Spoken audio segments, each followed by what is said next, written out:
You believe you are someone. The officer's voice, tinged with derision and disgust, broke the thick quiet in the courtroom. With a sneer of unbridled conceit on his face, he stood above her, holding a pair of clippers. Here, you believe you have power. Whispers of discomfort echoed through the crowd as he pulled her forward by her hair, bringing her to her knees. Nobody was brave enough to step in, but the woman did not recoil. She didn't beg. She didn't plead.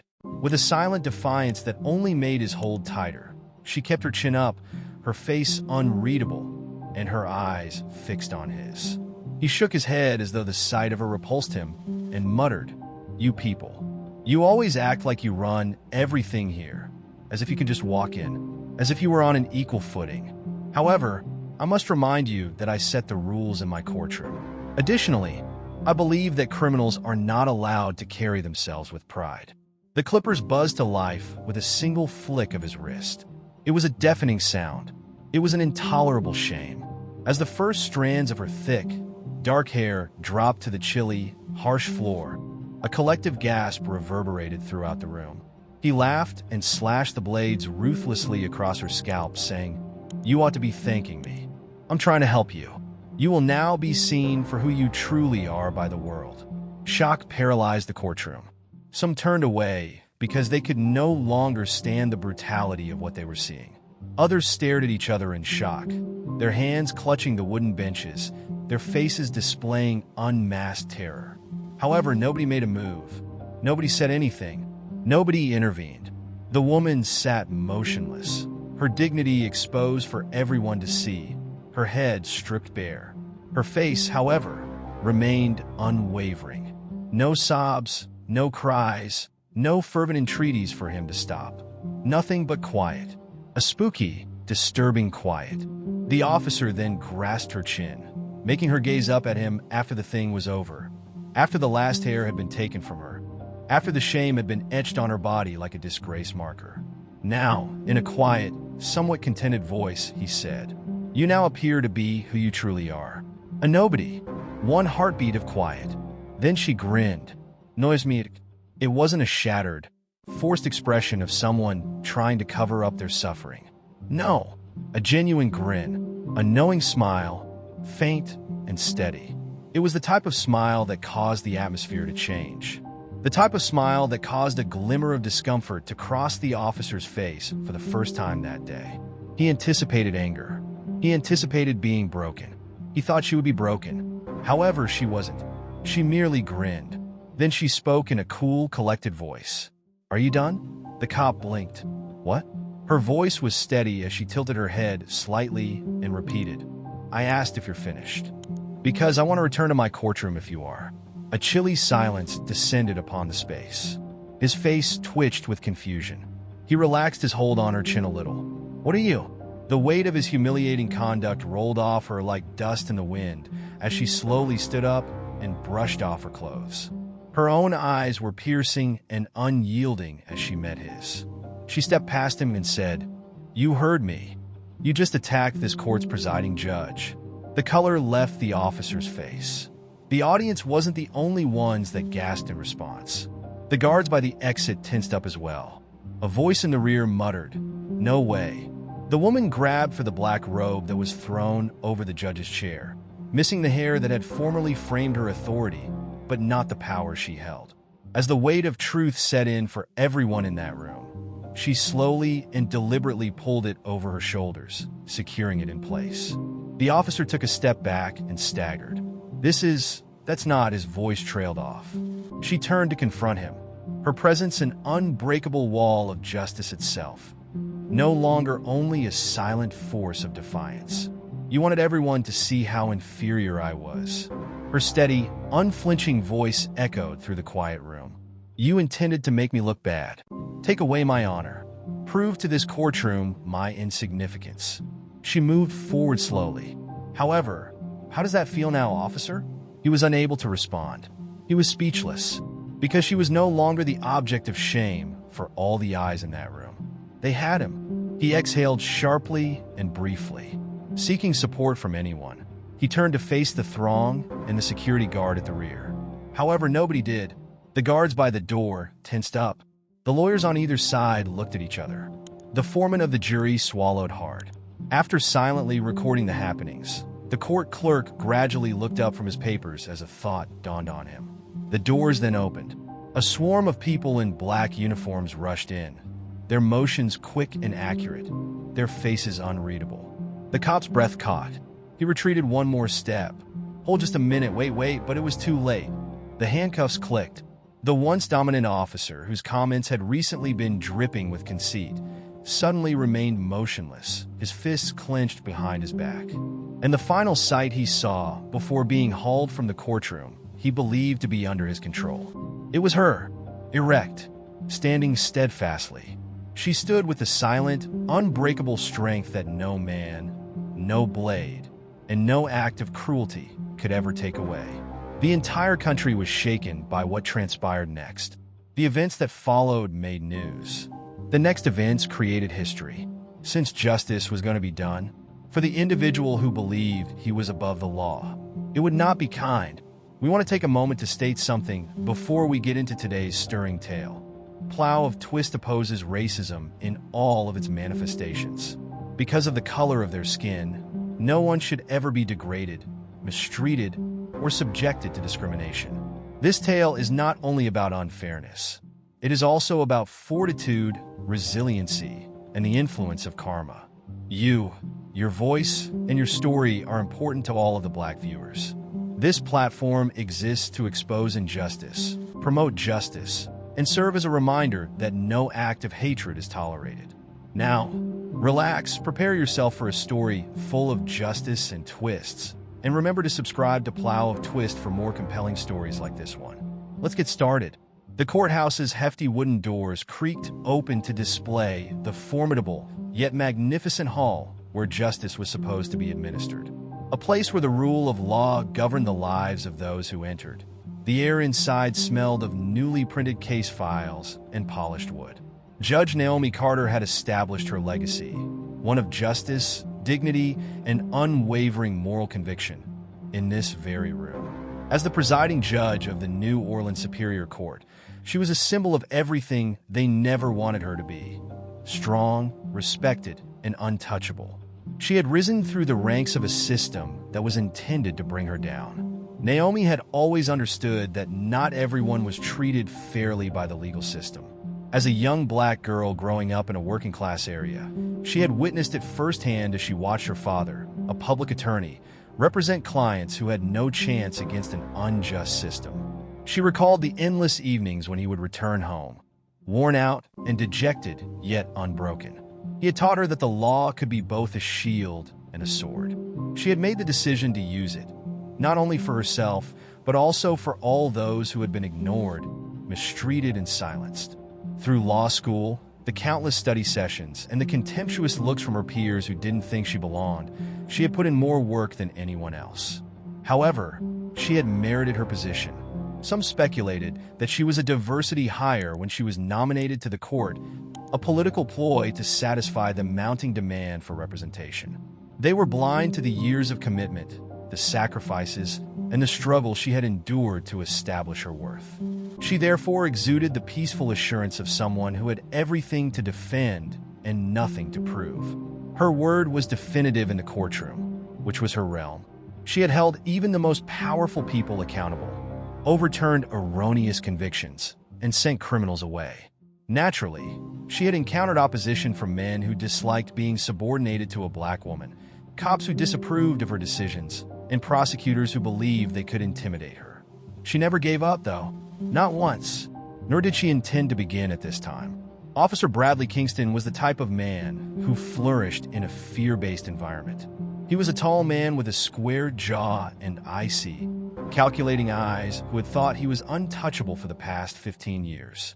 At least he assured himself that he was the law, not just a police officer. He believed that individuals like him maintained order in the city and made decisions about who should and shouldn't be free. He had established a reputation in the police for being vicious in addition to being efficient. Rumors circulated among defense lawyers about him, but they were never included in the official reports, concerning the young Black lads who had entered his district and emerged assaulted and bruised. about the women who had been flung against walls and subjected to arbitrary searches, regarding the innumerable grievances that were lodged against him. But inexplicably, they consistently vanished. However, males such as Bradley Kingston were not the target of complaints. He had high-ranking friends. He was skilled at breaking the rules, and he was aware that no one could touch him while he was wearing the badge. However, he detested one individual above all others, Judge Naomi Carter. He was embarrassed by her. Several times, he had falsified evidence in cases that she had dismissed. She had criticized his reports, pointed out his illegal searches, and publicly stated that she saw him for who he truly was. And for that, he detested her. He felt his authority eroding each time she overruled him and placed him in his proper place.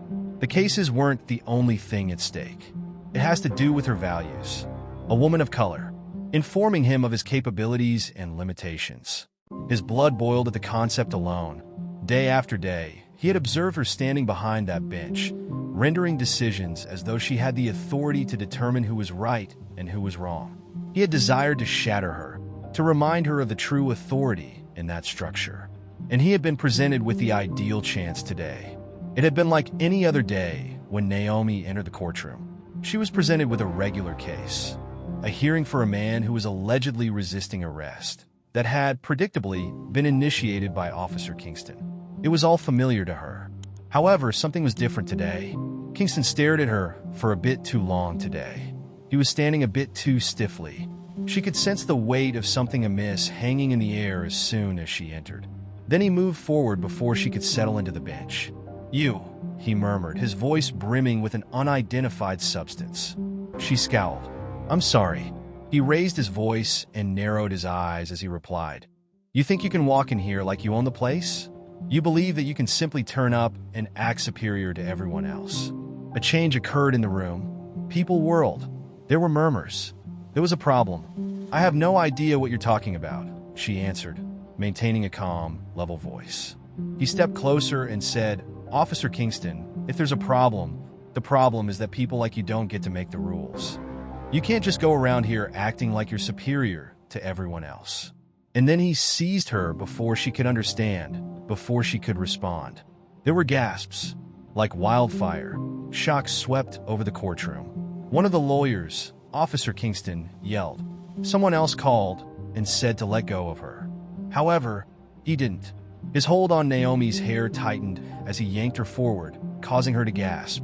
He smirked, yanking her head back just enough so she could feel the icy buzz of the clippers before she even saw them.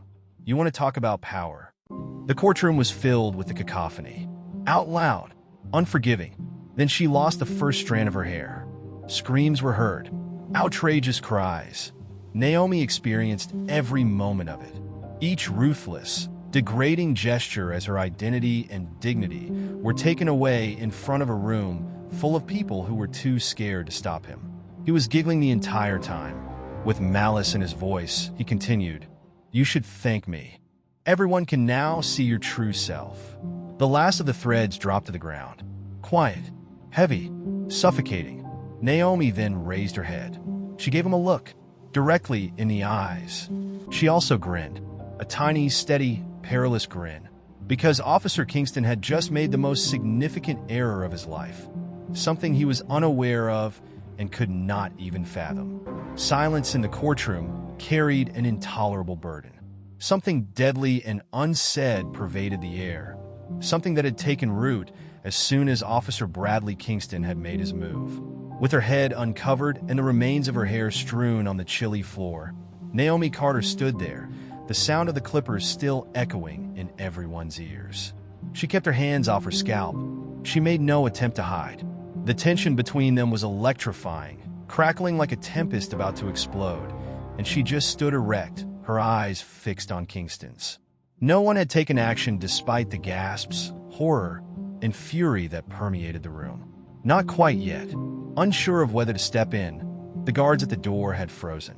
The jurors, the lawyers, and the court clerks all glanced at one another, looking for a sign that would allow them to respond. Then, in the middle of it all, Kingston took a step back and looked at his work as an artist would evaluate a completed piece of art. He tossed the clippers upon the judge's bench and mumbled, "There. It's better that way. You finally resemble the criminal you have been shielding for so long." For the first time, Naomi noticed a change in the throng as the words cut through the astonished silence. Realization replaced the horror. Anger replaced fear. He had done more than that. It was the person he had harmed. And the foundation underlying Kingston's haughtiness began to crumble the instant that truth began to weigh on the room. "Officer Kingston." A piercing voice broke the tenseness. A middle-aged man in a gray suit, one of the senior lawyers, was already coming forward, his face white with shock. "You've gone utterly insane. Are you aware of what you just did?" Kingston smirked as he turned to face him. In an arrogant tone, he remarked, "I did what should have been done a long time ago." She has been treating this facility as if it were her own playground, allowing criminals to roam free and interrogating my department and me at every opportunity. Not anymore, that is. She discovered her role today. The room echoed with a whisper, a murmur of peril, a whisper that sounded nothing like encouragement. Naomi was still motionless and silent. She was allowing it to register, allowing everyone to see him. He should be allowed to dig his own grave. Kingston's countenance clouded as the court clerk reached for his phone, his hand shaking. "Set that down," he said. "Right now." The clerk was not quick enough. Everyone flinched as Kingston rushed over, snatched the phone out of his hands, and slammed it against the desk. He yelled, "No one calls until I say so." His second error was that. The guards at the door, who had been hesitant, abruptly straightened up. Lawyers looked at each other, an unwritten contract developing. He had no authority over the courtroom. He had gone too far. On his own face, the knowledge was now slowly but surely coming to light. At last, Naomi let out a quiet, deliberate breath and took a single stride forward. In the silence, the sound of her heels hitting the floor was deafening. "There's one thing you're right about," she remarked in a cool, silky voice with a razor-sharp edge. "Someone is discovering where they fit in today." Kingston's mouth tightened. For a brief moment, his confidence faltered. In an attempt to restore control, he snapped, "You think this changes anything? Nobody is going to defend you. Not in opposition to me. Do you suppose the police officers outside will enter and take me into custody? Do you believe that the system will shield you from me?" He laughed briefly and without humor. "You have delusions." After examining him for a considerable amount of time, Naomi cocked her head slightly. "Do you know what happens when a police officer assaults a sitting judge in their own courtroom?" She continued in a voice that was dangerously steady. "Tell me, Officer Kingston." Kingston parted his lips, but remained silent. She went on, "Do you know what happens when there are dozens of witnesses? When security cameras are present?" She allowed her eyes to wander around the room, seeing the faces of everyone in attendance light up with comprehension. When everyone here simply joined in on something that will be covered by all of the nation's major news networks before the day is out. His breath caught. "And do you know what happens when the judge you attacked, who you attempted to degrade, has the authority to ensure that justice is done?" She asked, moving closer now, her voice falling into something almost personal, almost ruthless. "Quiet." Officer Bradley Kingston looked uncertainly for the first time since this started. Then, however, he doubled down as fast. He spat. "You think this is over?" The courthouse doors suddenly sprang open, you suppose. Two officers in uniform walked in. Not the officers of Kingston. Not the ones he was in charge of. These men moved authoritatively, their eyes sweeping the area and reading it instantly. Then, while everyone in the room held their breath, one of them looked to Naomi and nodded once, respectfully.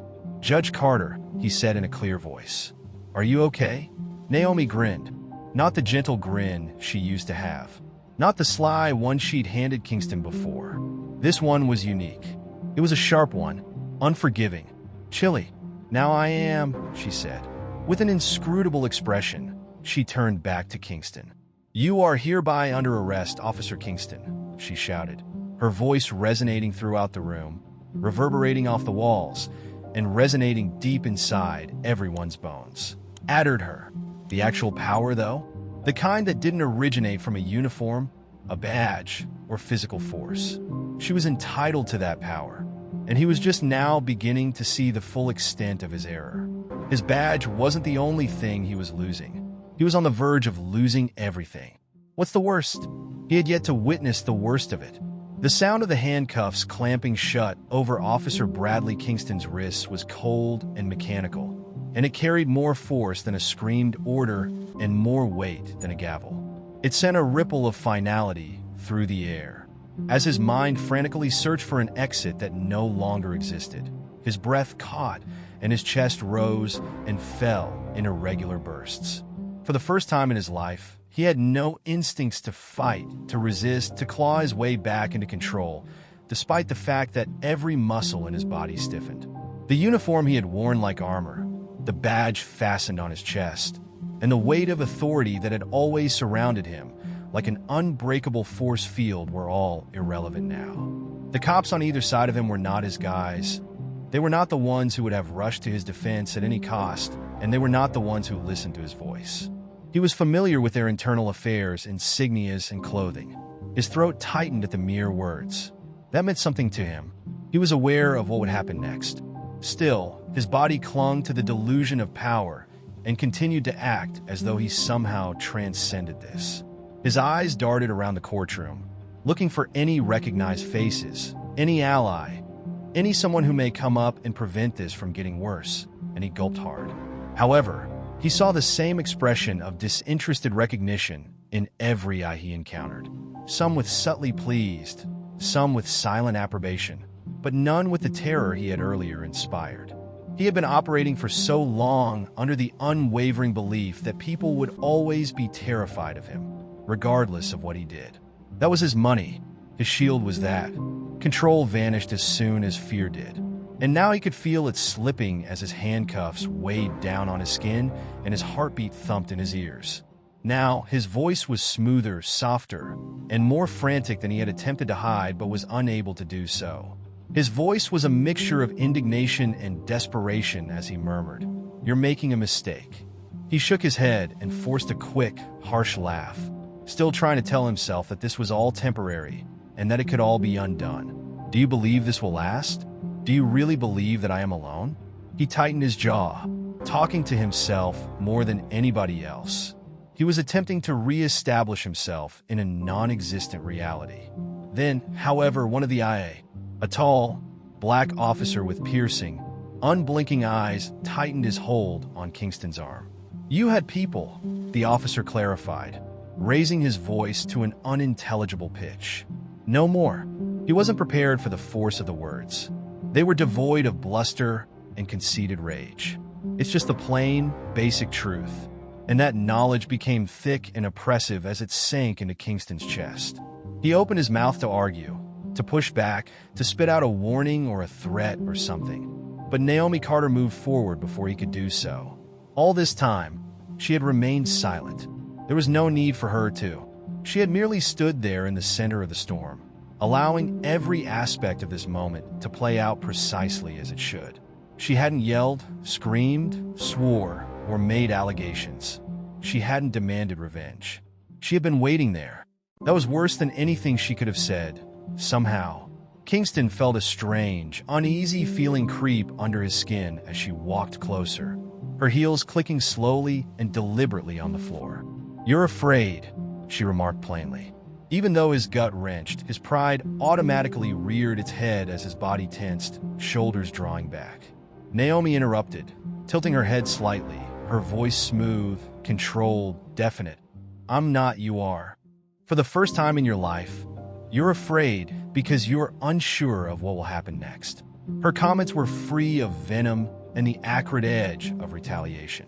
No, they were factual and worse. Someone who knew said it matter-of-factly. Kingston's pulse faltered, but his mouth continued to function automatically, holding on to what little control he could find. "You think this changes anything?" he snapped, forcing his voice to sound more like himself and more steady. "You believe that these men are your pals." He pointed to the IA officers by slowly lifting his handcuffs. "Do you believe they are interested in you? Concerning justice? All they want is a scalp, and they'll go on to the next victim after they've finished with me. You believe that you are unique." It was thinner now, less sure, but his lips twisted into something between a smirk and a sneer. You are merely a pawn." Naomi was silent for a long, oppressive minute. Her look was impenetrable and steadfast as she observed him. Her lips then parted, and she said in a still softer tone, "Do you know what happens when a police officer assaults a sitting judge in their own courtroom?" She replied slowly and deliberately, "Tell me, Officer Kingston." He stopped breathing. His mouth opened, but nothing came out. She went on, "Do you know what happens when there are dozens of witnesses? When security cameras are present." As she looked around the room, the realization of that fact began to weigh more heavily on her. When everyone here simply joined in on something that will be covered by all of the nation's major news networks before the day is out. His stomach fell. "And do you know what happens when the judge you attacked, the person you attempted to degrade, has the authority to ensure that justice is done?" She asked in a voice that was almost soft now, but nearly cruel in its certainty. Quiet, dense, overwhelming. Bradley Kingston felt little for the first time. At last, Naomi turned to face the IA officers. "Grab him." Kingston stumbled, his body responding before his thoughts could catch up. His voice cracked a little as he said, "Wait." His feet stumbled as they dragged him forward. "I am entitled to certain privileges. I work as a law enforcement officer." Naomi looked directly into his eyes. "No more." Something inside of him broke the instant she said those words.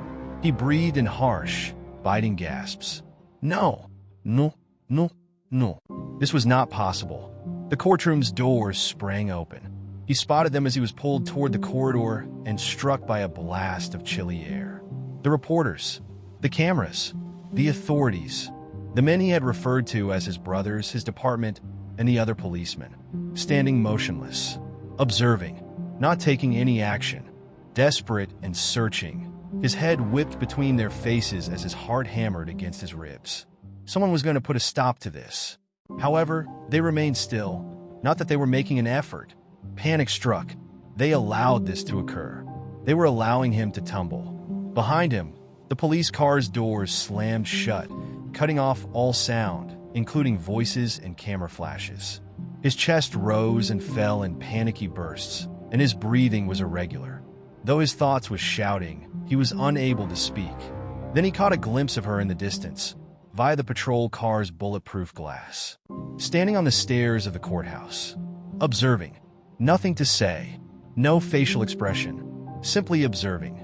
He came to the realization that this was more than just an arrest as his body slumped against the chilly seat and the weight of his own demise weighed him down. That was the end. The victor was Naomi Carter, and everything was gone from him. The only sound in the cramped area was the steady buzz of the engine as the police car roared ahead, its tires sliding over the chipped asphalt. Bradley Kingston hardly noticed anything of the outside world, which was obscured by neon light streaks and the faint illumination of street lamps. Every breath was contaminated by the weight of approaching doom pushing like a vice across his ribcage, causing his respiration to be irregular, with his chest rising and falling in short, shallow bursts. Now restrained behind his back, his hands seemed alien, devoid of the strength they had so easily used. With each tiny movement, the cold steel of the handcuffs sank into his flesh, a painful reminder that, for the first time in his life, he was not in charge. His thoughts were racing, frantically looking for a way out, for a weakness in the situation's defenses that he could exploit. He had always been nimble, the type of man who could talk his way out of any situation and who could fabricate a story so compelling that others doubted they had actually witnessed what was in front of them. However, this time, it was different this time. Too many witnesses, too many eyes, and too much evidence. His conceit had misled him, making him think that he could do what he did in the middle of the day, in front of scores of people, and get away with it unpunished, as he usually had. But he felt something he hadn't felt in years as he sat in the back of this police cruiser. Powerlessness. The two eyes' silence weighed more heavily than words as the officers in the front seat hardly talked. The woman in the passenger seat would occasionally look back at him through the rearview mirror, her piercing eyes calm and evaluating, as if she were physically witnessing something fading away. Anger, wrath, and panic were sparked within of him as he sensed her judgment and the lack of empathy in her gaze. His jaw tightened as he forced himself to breathe steadily and to ignore the oppressive reality long enough to think. He mumbled under his breath, "This is bullshit," his words sounding harder than he meant to, a combination of exasperation and quickly eroding confidence. "You folks have no idea what you're doing. Instead of supporting your position, you're allowing a courtroom full of timid, afraid people to decide how things goes." There was silence for a minute. Then the tall, broad-shouldered eye next to him, officer scoffing quietly, his visage etched with years of wear. It wasn't a joke. Something more definitive, something colder. The officer shook his head slightly and murmured, "You still don't get it." Kingston's back tensed. What on earth is that meant to mean? "It indicates that you believed you were untouchable," the officer continued in a steady, even voice. "You mistakenly believed that badge denoted authority rather than accountability. You don't even know who you are now that it's gone." Kingston's body tensed reflexively, as if he could shake off the truth that was ingrained in those words, and his nostrils flared as rage swept through him. However, the woman in the front seat spoke before he could respond, her voice piercing the charged air like a sword. With her eyes as hard as stone, she looked back at him and said, "You spent years terrorizing people. You caused bruising. You caused wounds. Fear was the foundation of your career. And now?" The slightest hint of enjoyment curled at the corner of her lips as she turned completely in her chair. "You are simply another cuff man." Kingston's jaw was clenched so tightly he was afraid it would break. He snarled and shook his head, trying to suppress the despair that was beginning to seep into his voice. "This won't hold," he said. "I'll leave this place. You believe that I have no people. You believe that I have no attorneys." The officer next to him gave another quick, short laugh, but this time it was harsher. "My record speaks for itself." "Your record," he repeated, cocking his head. "You're referring to the one that's currently being combed through. The one with all the grievances, unfinished investigations, and cases that should never have been dropped." With a little tilt, he spoke in a way that made Kingston's skin tingle. "Kingston, you have no record. You're hiding something. And you know what?" He grinned. The cover is no longer there. His gut churned as a sudden, overwhelming sense of frigid fear swept over him. Now that the entire weight of what was happening was beginning to set in, his breath came more quickly, his heart thumping against his ribs. He was not being brought to his section. They were not bringing him close to a location where he could receive assistance from his people. He was being transported to Central Holding. His heartbeat quickened, his muscles tensed. "Wait," he whispered, lowering his voice, trying to steer it now, to control it. "Let's discuss this." Neither cop answered. He pushed once again, reintroducing authority into his tone, but it suddenly sounded hollow. "You're making a mistake. You're opening a door you can't close, so you take me to Central. Do you really believe that I have no opponents there?" The officer next to him gave a wicked, low laugh. "Oh," he stated plainly, "we know. We're taking you there for that reason." Kingston felt a dry throat. The vehicle slowed and entered the heavily guarded building. Kingston could feel it in his bones the instant the gates of Central Holding locked behind them. The imposing concrete walls towered over them like a jail, relentless and cold. This was more than a simple arrest. The penalty was death. The automobile stopped, and the door sprang open before he could respond. "Go," the officer said. Kingston remained motionless. Every survival instinct in his body told him that everything would end the moment his feet touched the earth, but he refused to comply. "Get out," I said. He was yanked out of the car and forced to face them when a hard hand grabbed his arm. That's when he noticed it. The throng, officers, prisoners, protectors, they were all observing, awaiting, a little murmuring. Some were smiling. Then he felt sick to his stomach, because he would never forget the face that stood a few steps away, divided only by a pair of reinforced bars. Lyle Marcus. 2 years before, he had left a man bleeding in a jail without medical attention after beating and humiliating him. He boasted that some people never learned their place, and he had laughed about his case over cocktails. And now, it was Marcus who grinned. With his arms folded across his chest, Lyle leaned against the bars. His smile was languid and purposeful, with a dark undertone that simmered beneath the surface. "Well, well," he whispered, his eyes shining. "Take a look at what we have." Panic rose in Kingston's throat like bile, and his breathing became shallow. Another prisoner gave a deep laugh. "This is poetic, isn't it? Every single eye was on him, and he felt their weight crushing down on him relentlessly and suffocatingly." Naomi Carter's voice suddenly reverberated in his mind as the cops began to lead him into intake. "You're afraid." And Bradley Kingston realized for the first time in his life what true fear felt like. With a finality that made Bradley Kingston's spine tingle, the enormous steel doors of Central Holdings slammed behind him. He was confined inside a location where he had once had complete authority, but was now merely another prisoner, as the sound echoed through the concrete walls. Above him, fluorescent lights buzzed, illuminating the drab walls, the peeling paint, and the metal bars separating the men who had lost their freedom from the outside world with a harsh, sterile brightness. The weight of their stares was like razors against his skin, and he could feel their eyes on him. His voice was harsh, his chin high, and he had spent years striding through such locations, giving orders that were taken without question. He was now handcuffed, exposed, and at risk. He had spent so much time as the predator that he had never given any thought to what it might be like to be the victim. The IA officer handed his documents to a guard, an elderly man with deep lines in his face and a disinterested look on his face, who hardly gave Kingston a look before indicating the holding cells. Already on to the next prisoner, he mumbled, "Get him processed." For a brief while, Kingston's feet remained motionless, as though his body was refusing to accept that this was real and that he couldn't wake up from a bad dream. However, the hold tightened on his arm, pushing him forward, and all of a sudden he was on the move. Just one step, then another. His entire body begged him to struggle and resist. But what good would it do now? The muttering began to grow as he walked past the rows of cells. "Something, isn't it? Kingston. No. No F***ing way." Jerome's ribs were shattered by the police officer. "Yes, and now have a look at him. He's not that tough, is he?" The delighted, low whispers echoed along the hallway like a storm approaching.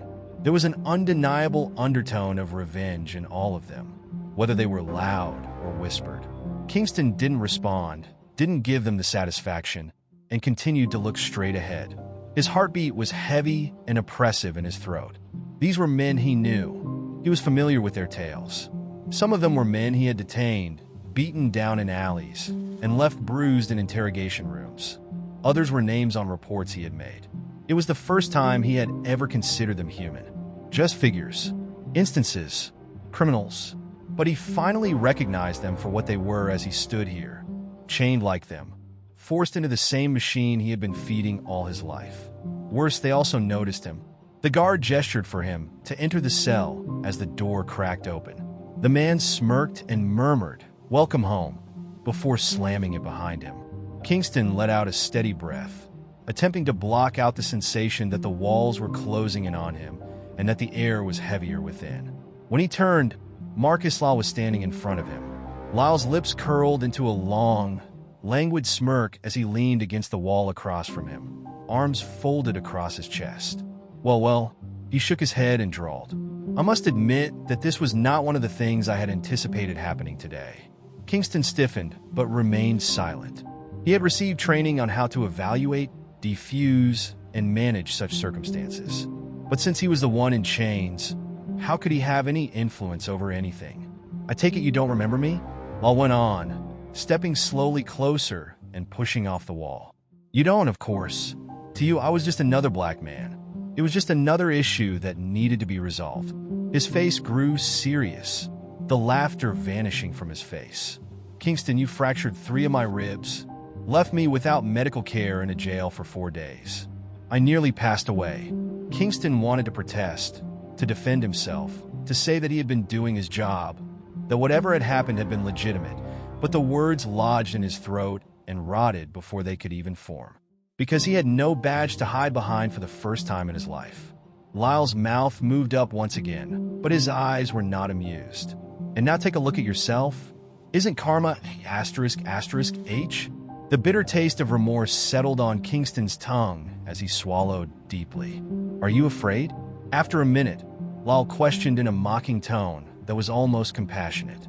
Kingston compelled himself to raise his chin and look him in the eyes. No, he was lying. With a low, knowing laugh, Lal laughed. "Yeah," he said. "Yes, you are." The words were weighty and unavoidable as they sank into his bones. The hours that followed blended together in a warped fog of reality that Kingston could hardly comprehend.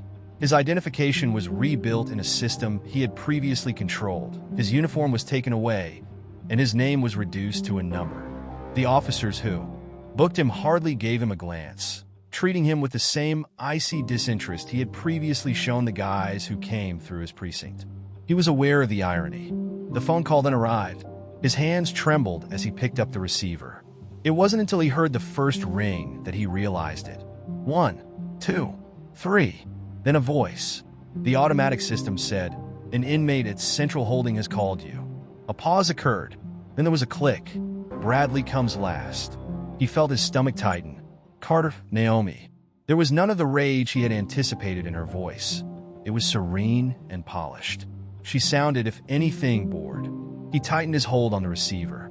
"You find this amusing," he said in a raspy voice. She let out a quiet sigh, as if she were worn out. "It seems poetry to me." His pride scraped against the truth of what had transpired, and his skin burned with embarrassment. His voice was uneven as he murmured, "I'm leaving. This is not going to last. It won't, you know that." Quiet. Then a soft laugh. With an almost pity-tinged tone, she said, "You really don't get it, do you? Bradley, nobody is coming for you. There are no strings being pulled. There are no calls coming in.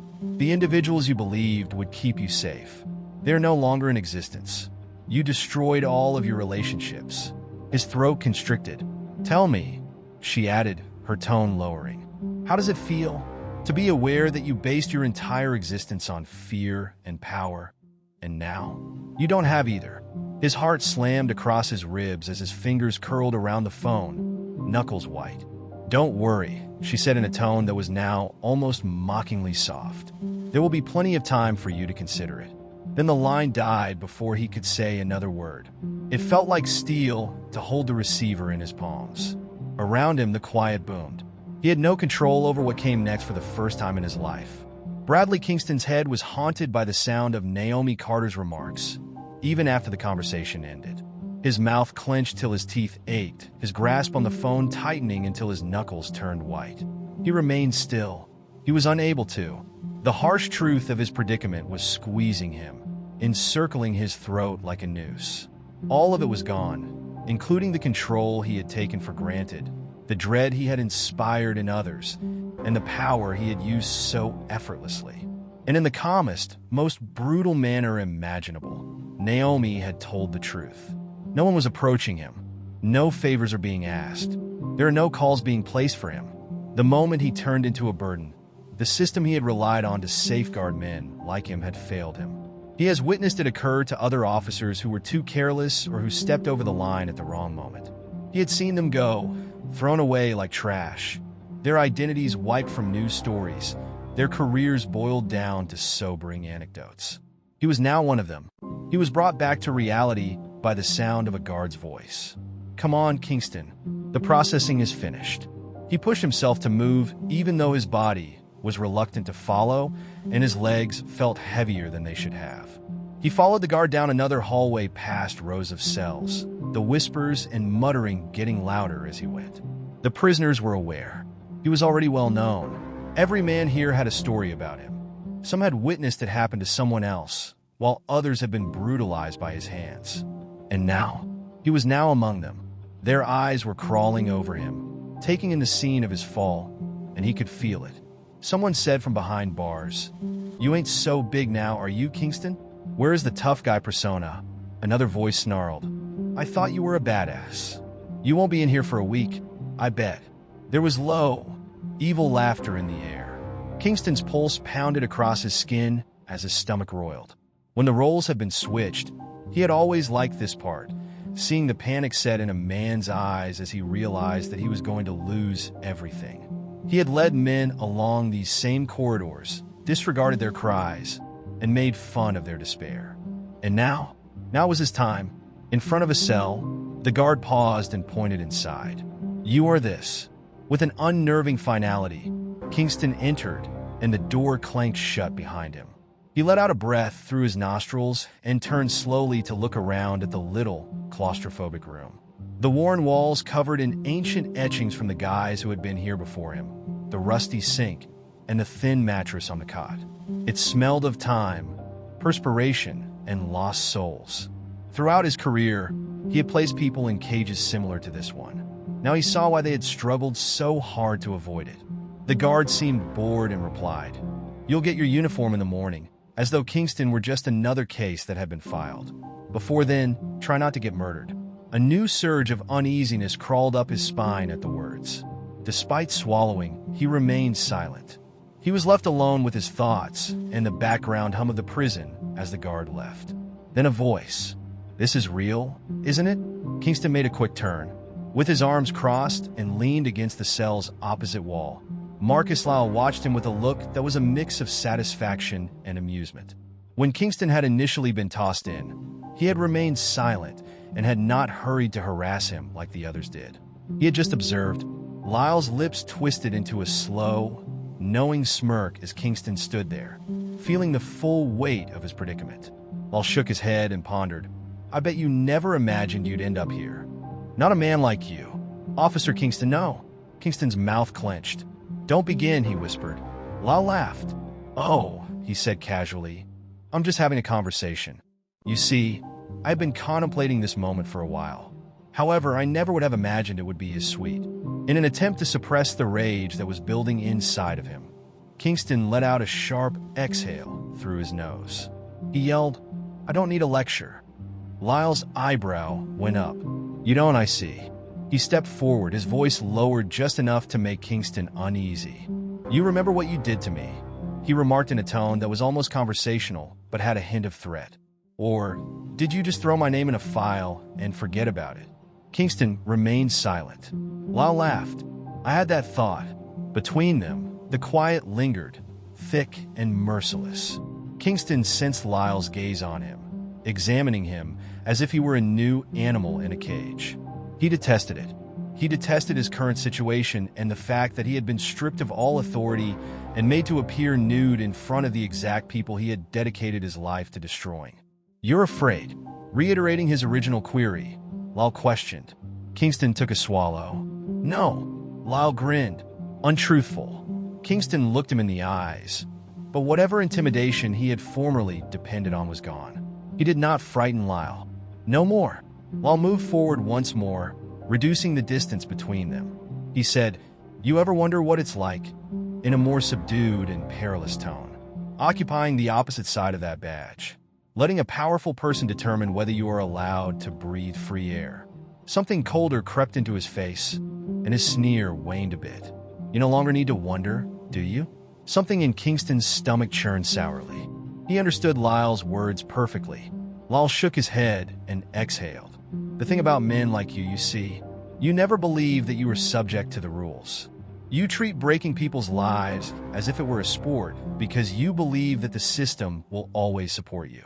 Now, however," he laughed a little without humor, "we have you in our world, as well as outside. You have no badge to conceal yourself behind. There is no backup to call, no defense." Kingston's heart was beating more forcefully than before, but his respiration decreased. With the weight of truth in his voice, Lyle remarked bluntly, "You're just another prisoner now." The truth of those statements weighed down Kingston's bones relentlessly. He had dedicated his life to the role of God, using the swing of a baton, the slam of a gavel, and the flick of a pen to choose fortunes. Now, however, he was nothing now. No more defense. No more energy. There was no more barrier between him and the world he had made. He was powerless for the first time in his life. What's the worst? This was only the start. Suffocating and relentless, the first night at Central Holdings weighed down on Bradley Kingston like an unseen burden that he was unable to release. The more he sat in quiet, the smaller the jail seemed, the more its walls seemed to close. Sweat, mildew, and the subtle yet distinct metallic flavor of old blood. Blood that had been shed in fights, beatings, and the kind of slow, silent violence that lived within these walls long before he ever stepped inside, were all present in the stale, pungent air. Beneath him, the mattress was rigid, a thin cloth covering something too firm to be a bed and too soft to be a floor. The flickering light overhead, which buzzed weakly like an insect caught in glass, was the only thing that interrupted the long, uneven shadows produced on the cement floor by the bars of the cell door. There was no sleep. He wouldn't allow it. His body was in an automatic defensive attitude as he sat against the distant wall, his back on the chilly cement, his knees slightly bent. He was aware of what happened to men like him in situations like this, so his instincts begged him to be vigilant, monitor, anticipate, and remain prepared. He could immediately feel the weight of the eyes on him and how his presence here had upset the natural order. The prison had its own rhythm, its own sounds, its own unwritten regulations. The sounds carrying his name like a warning spoken between guys who had been waiting for this moment could be heard in the low whispers coming from the adjacent prisons. He didn't belong here was the message conveyed by those who spoke with curiosity, amusement, and open hostility. The person imprisoned behind bars wasn't intended to be him. He was meant to be standing outside of them, holding a baton, or writing reports behind a desk that, with a few well-chosen words, sealed destiny. He was just another prisoner now, though. One more cage man. Another corpse, awaiting whatever might happen next.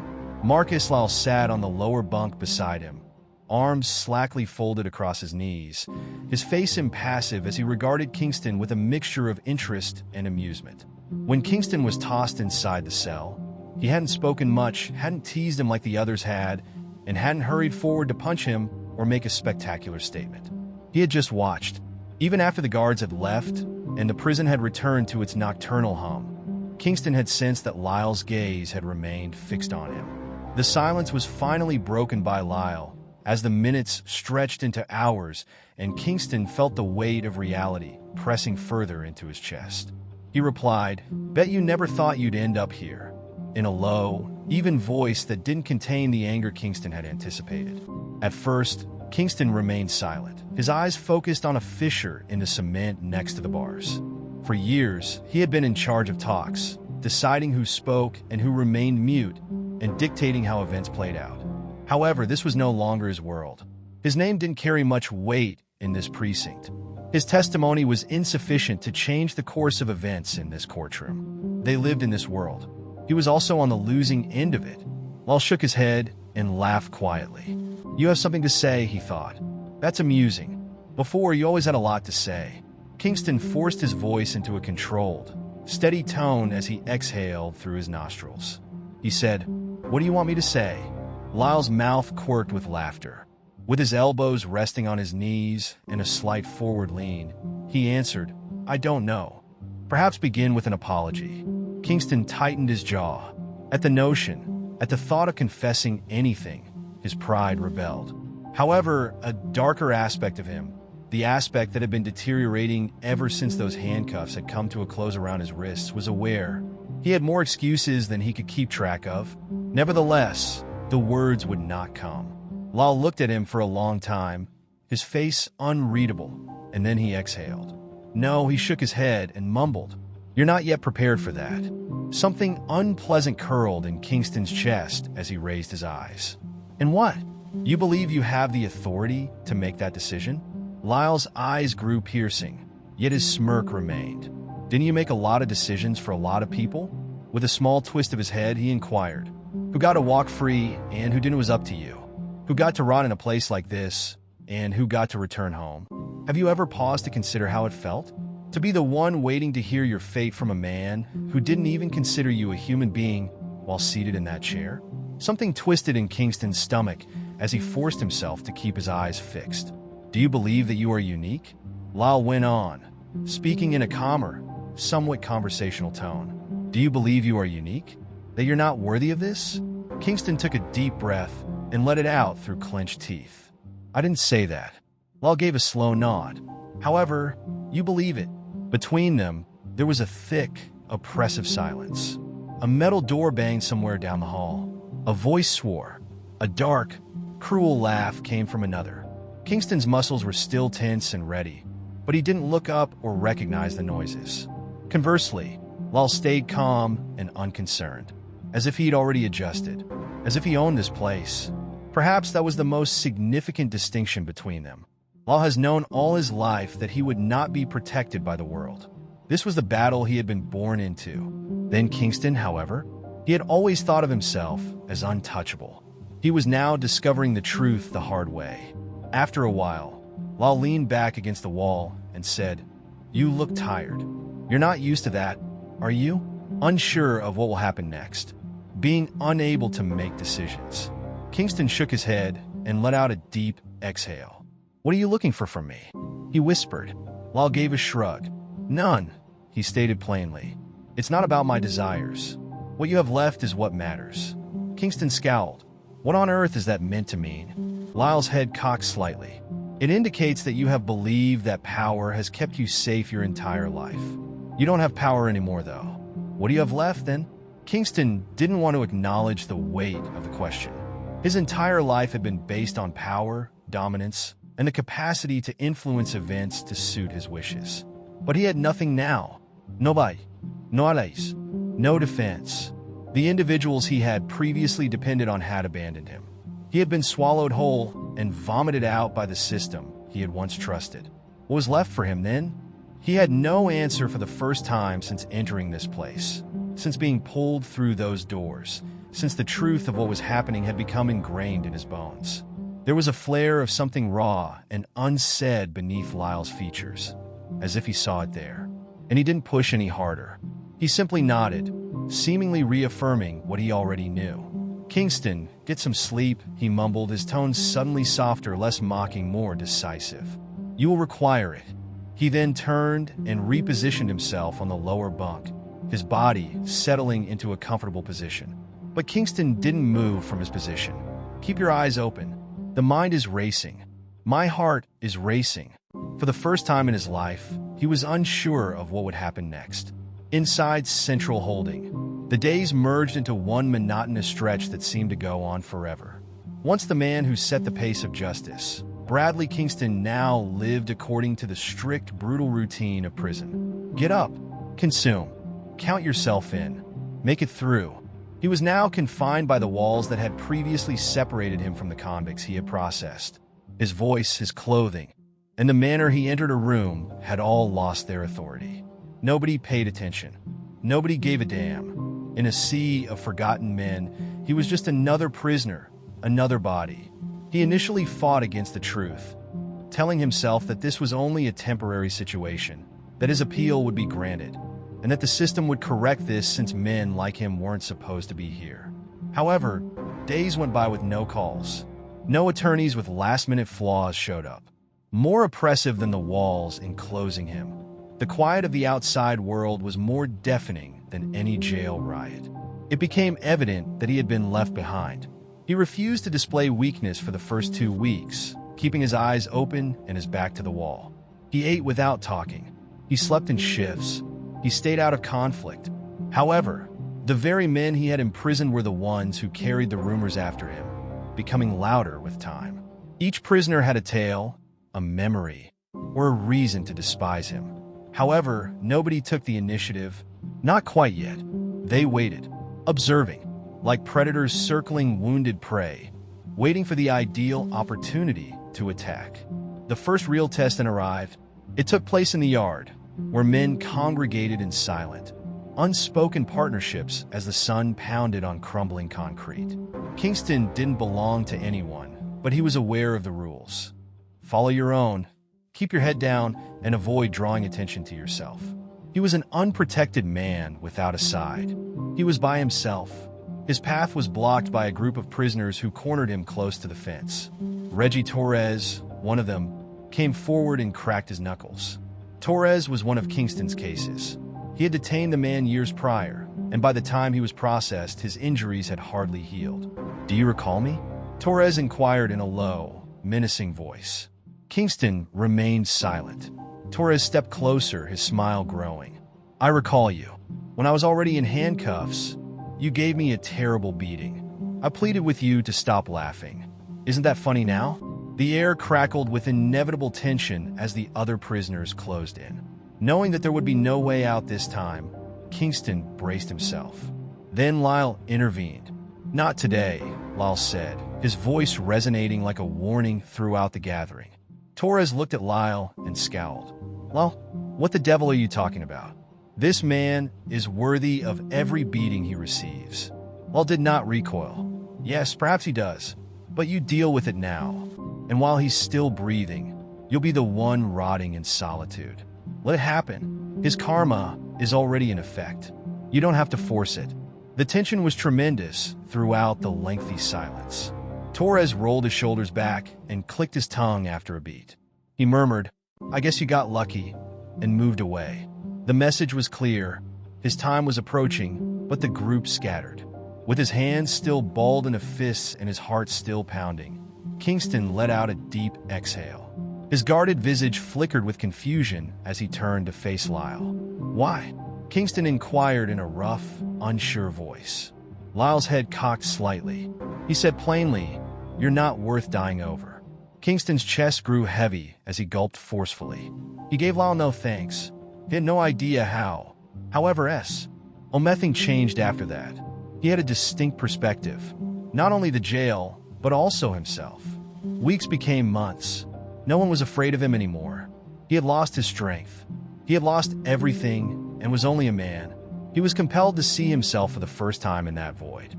The conceit, the brutality, the insignia justifies the years of mistreatment. In a case file that was more than simply ink on paper, he considered each option, decision, and name. He had destroyed lives. And now, he was residing in the rubble that he had caused. He was then summoned to the warden's office one day. He anticipated unpleasant news. Perhaps he will be imprisoned for yet another case, charge, or reason. However, Naomi Carter was waiting for him as he walked in. With her arms folded, she stood by the window, her presence as dominating in casual attire as it had been in the judge's robe. After hesitating, Kingston took a seat across from her, his bound hands on his lap. At first, she remained silent. She simply gazed at him. She let out a final sigh. You spent nearly a year inside. Kingston gave one nod. You've had time to reflect, she added. It's time to learn what it's like to be helpless. He did not protest, but his jaw was clenched. She was correct. She shook her head and let out a deep exhale. According to her, the system isn't designed for redemption. However, humans, they may occasionally alter. Kingston took a swallow. You're here, but why? After examining him for a minute, Naomi spoke. We're reducing your sentence. Outside of these walls, you will be moved to a rehabilitation program. Community service, reintegration, instruction. Kingston scowled. Why? She leaned a little forward. According to her, punishment is only effective if it results in something better. If not, it's merely retaliation. Her remarks struck a different chord. They had nothing to do with mercy. They had nothing to do with forgiveness. They have to do with responsibility. Don't think this is freedom, she cautioned. You'll put in more effort than you've ever done before. You will be under supervision, and you'll regain your right to join society. Kingston let out a breath, his thoughts racing. He had prepared himself to spend the rest of his life inside these walls. He had come to terms with that. However, there was a difference with this. This was a decision. He would have spit at the thought a year ago. Wouldn't have changed, rejected it, or fought it. Now though, with his spirit humbled and his body wounded, he sat opposite Naomi with only one thing remaining. An opportunity. Slowly he nodded. All right. She looked at him as though she was debating whether or not to believe him. At last, she gave a nod in return. For the first time in months, Kingston emerged from central holding and into the daylight a week later. The man who had entered was no longer the same, and he didn't want to be for the first time in his life. Some errors were irreversible. There was irreparable damage. However, change? There was yet time for change, and he picked it this time. Whether we like it or not, life is a way of bringing things into balance. In an instant, power can be taken away, and then our true selves are all that remain. Before he wasn't, Bradley Kingston believed he was untouchable. Before he became the one pursuing justice, he believed he had control over it. However, retaliation is not the goal of true justice. It's time to face up. It's about what occurs when we are forced to confront our true selves. So, if the system you trusted betrayed you, how would you respond? If you were no longer protected by the regulations you enforced, would you engage in combat? Would you shatter? Or would you alter? Please share your thoughts on Kingston's destiny in the comment section below. Did he merit another chance? Or was his penalty too light? 4 more stories that will make you reevaluate everything you believed. Be sure to subscribe to Tales of Twist if you enjoyed this one. Thank you for viewing. Disclaimer. This channel stands against all forms of intolerance, discrimination, racism, and violations of human rights. The stories shared here are original creations, developed to encourage reflection, understanding, and constructive dialogue. All content is produced with a commitment to respecting diversity and honoring human dignity.